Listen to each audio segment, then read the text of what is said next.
Beshem Ha'af, Ve'haben, Ve'ruach Kodesh, Ha'elohim Echad. Di dalam nama Bapa dan Putra dan Roh Kudus, Allah yang Esa. Amin. Shalom, kita meneruskan untuk membahas Gematria Ibrani, simbol dan signifikansi angka 4 di dalam Alkitab. Angka 4 adalah simbol alam semesta. Dalam pembahasan sebelumnya, kita telah mempelajari huruf ketiga yang bernilai angka 3 dalam Gematria Ibrani, yaitu aksara Gimel. Arti dasarnya adalah to give atau memberi. Melambangkan seorang dermawan yang memberi sedekah. Rancangan makna dalam aksara Gimel dijelaskan dalam Talmud sebagai orang kaya yang berlomba-lomba untuk melakukan sedekah kepada orang miskin dan kegiatan-kegiatan filantropis. Orang-orang kaya yang menopang saudara-saudaranya yang lain yang membutuhkan. Di situ pula kita juga mengenal istilah gemol dalim, seorang dermawan yang menyantuni orang-orang miskin. Nah, sekarang kita masuk ke aksara keempat dalam urutan abjad Ibrani, alfabet Ibrani, yaitu aksara Dalet. Dalam huruf Paleo Hebrew, aksara Dalet digambarkan dengan pintu atau jendela. Dalam Talmud Yahudi, Syabat 104a ayat yang keempat, aksara Ibrani keempat Dalet ini berhubungan dengan kata Ibrani dal, artinya miskin. Demikian ungkapan gemol dalim, sang dermawan gemol yang memberi santunan kepada orang miskin dal. Kata Ibrani dal yang artinya miskin akan menjadi delet, yaitu pintu bagi orang kaya jika hendak ingin mencapai surga.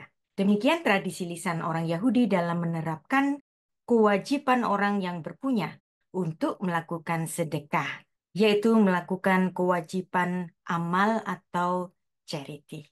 Terhadap apa yang saya ceritakan ini, ingatkah Anda pada peristiwa yang ditulis dalam Alkitab Perjanjian Baru terhadap pengajaran Tuhan Yesus kepada orang muda yang kaya yang harus melakukan sedekah? Apa yang dicatat dalam Talmud Syabat 104 ini sangat berkaitan dengan itu. Ada sebuah buku yang menarik, judulnya Jesus Never Said Anything New, tulisan dari Matt Rosenberg, bahwa sebenarnya pengajaran Tuhan Yesus sangat kental dengan pengajaran tradisi-tradisi lisan Yahudi. Mari kita pelajari bersama yang dicatat dalam Markus 10 ayat 17-27, Lukas 18 ayat 18-27. Kita baca ayat 18. Ada seorang pemimpin bertanya kepada Yesus. Katanya, "Guru yang baik, apa yang harus aku berbuat untuk memperoleh hidup yang kekal?" Jawab Yesus, "Mengapa kau katakan aku baik? Tak seorang pun yang baik selain daripada Allah saja. Engkau tentu mengetahui segala perintah Allah, jangan berzina, jangan membunuh, jangan mencuri, jangan mengucapkan saksi dusta, hormatilah ayahmu dan ibumu." Kata orang itu, "Semuanya itu telah kuturuti sejak masa mudaku." Mendengar itu, Yesus berkata kepadanya, "Masih tinggal satu hal lagi yang harus kau lakukan. Jualah segala yang kau miliki dan bagi-bagikanlah itu kepada orang-orang miskin, maka engkau akan beroleh harta di surga. Kemudian datanglah kemari dan ikutlah aku." Ketika orang itu mendengar perkataan itu, ia menjadi amat sedih, sebab ia sangat kaya. Lalu Yesus memandang dia dan berkata, "Alangkah sukarnya orang yang beruang masuk ke dalam kerajaan surga. Sebab lebih mudah seekor unta masuk melalui lubang jarum daripada seorang kaya masuk ke dalam kerajaan Allah." Pernahkah terpikir di benak kita bahwa sesungguhnya Tuhan Yesus mengajarkan filsafat kehidupan yang sangat kental dengan kebudayaan orang-orang Semit yang berkaitan dengan pemberian sedekah, sebagaimana dicatat dalam Lukas pasal 18 ayat 18-27. Itu adalah tindakan gemol dalim, seperti yang dicatat dalam Talmud Sabat 104a. Sedekah menjadi pintu delet menuju surga, yaitu kehidupan yang kekal. Pemberian sedekah pada kaum dalim, kaum miskin. Perhatikan ada permainan dalet, pintu, dan dal, orang miskin. Tapi apakah pengajaran budi pekerti Yahudi dilaksanakan oleh orang-orang Yahudi? Tampaknya tidak. Terbukti si orang kaya yang hendak mengikut Tuhan Yesus terkendala dengan kecintaannya pada harta duniawi daripada mengikuti Tuhan Yesus yang memiliki kuasa atas sorga dan di bumi. Bukankah kenyataannya justru seringkali semakin kaya seseorang, bukannya malah dia menjadi dermawan? Seringkali orang-orang kaya justru dari memeras si miskin. Orang-orang kaya yang jualan orang miskin ada banyak. Betapa banyak orang-orang menjadikan yayasan sosial bukan untuk melakukan kegiatan sosial, tetapi justru untuk mengeruk kekayaan. Jika demikian, si orang kaya itu tidak layak masuk ke pintu delet kerajaan surga.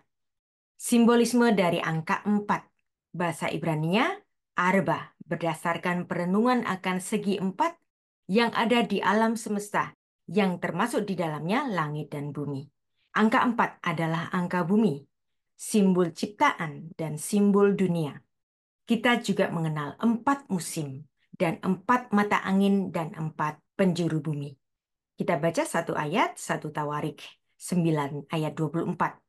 Le arba ruhot yihyu hasyoarim, misrach yama safona fenekbah.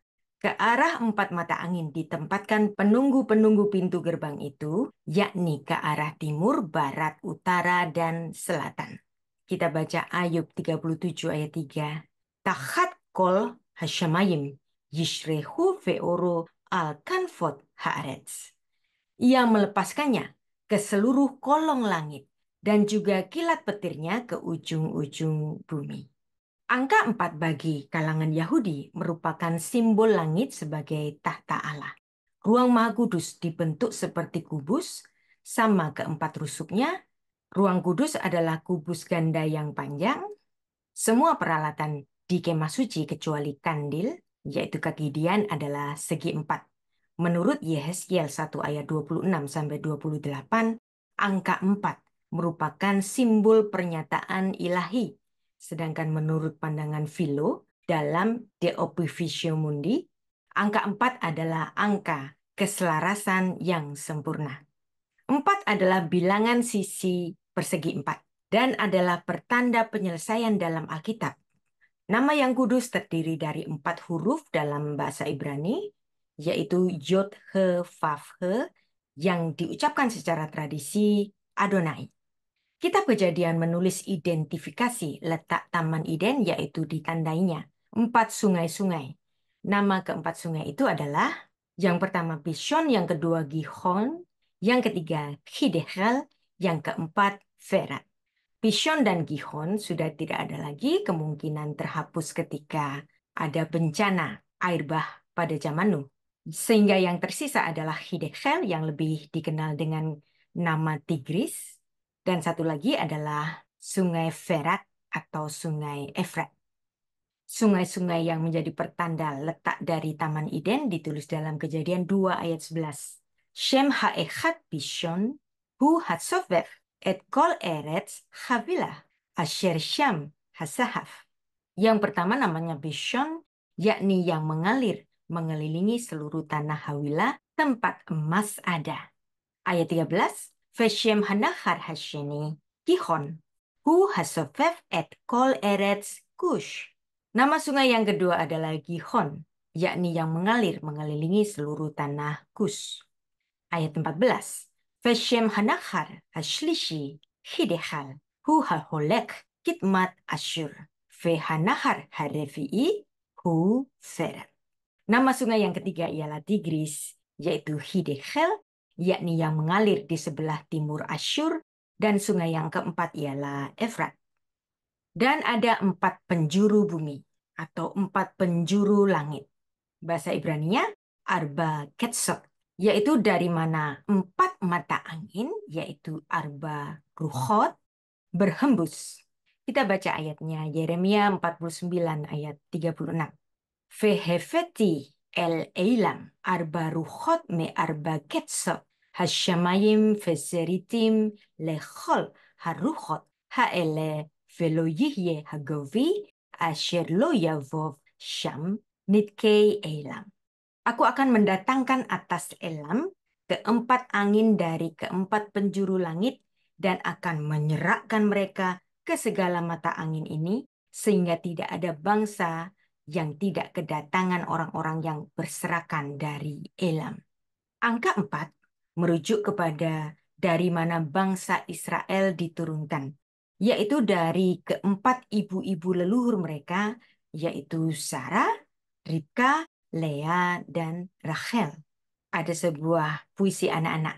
Arba miyodea, arba aniyodea, arba imachot. Artinya, siapa yang tahu angka 4, aku tahu angka 4. Angka 4 merujuk kepada ibu-ibu leluhur.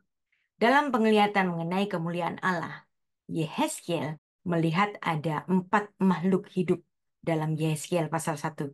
Dan kita dapat membandingkannya ini dengan keempat makhluk hidup yang dilihat oleh Rasul Yohanes dalam Wahyu 4 ayat 6.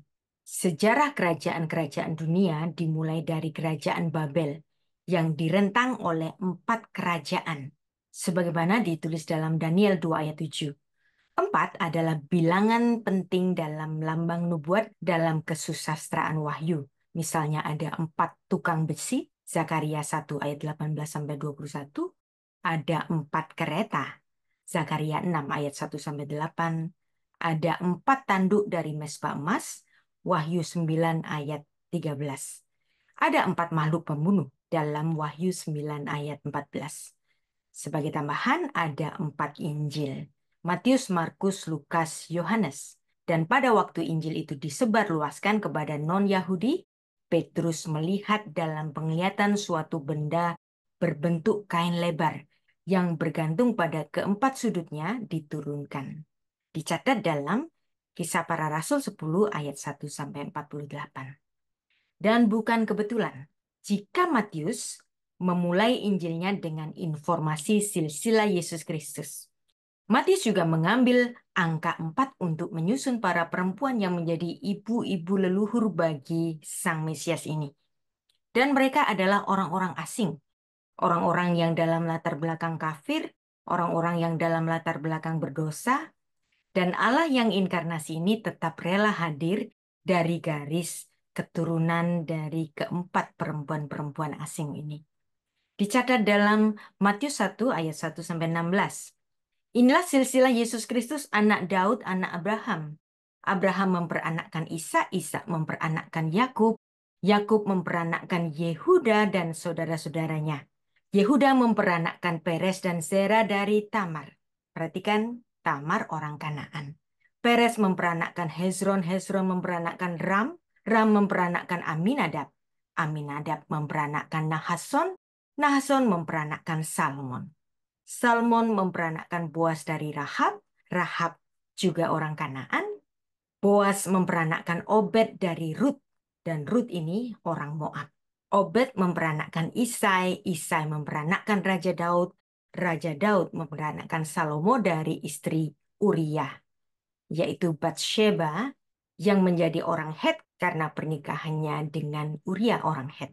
Perhatikan di sini, Matius mencatat ada 4 perempuan asing yang tertulis dalam catatan garis leluhur Sang Mesias yang dijanjikan. Kira-kira apa maksud Matius mencatat adanya 4 perempuan asing dalam silsilah leluhur Yesus Kristus? Ini menandakan kepada kita semua bahwa sesungguhnya Allah tidak hanya memandang keturunan dari Abraham, Ishak, dan Yakub. Tuhan juga memandang bangsa-bangsa lain untuk turut andil di dalam penyambutan lahirnya Allah yang inkarnasi ke dalam dunia. Demikian kita sudah mempelajari gematria Ibrani, simbol dan signifikansi angka 4 di dalam Alkitab, di mana angka 4 adalah simbol alam semesta. Beshem Ha'af, Vehaben, Veruah HaKodesh, Ha-Elohim Echad. Di dalam nama Bapa dan Putra dan Roh Kudus, Allah yang Esa. Amin.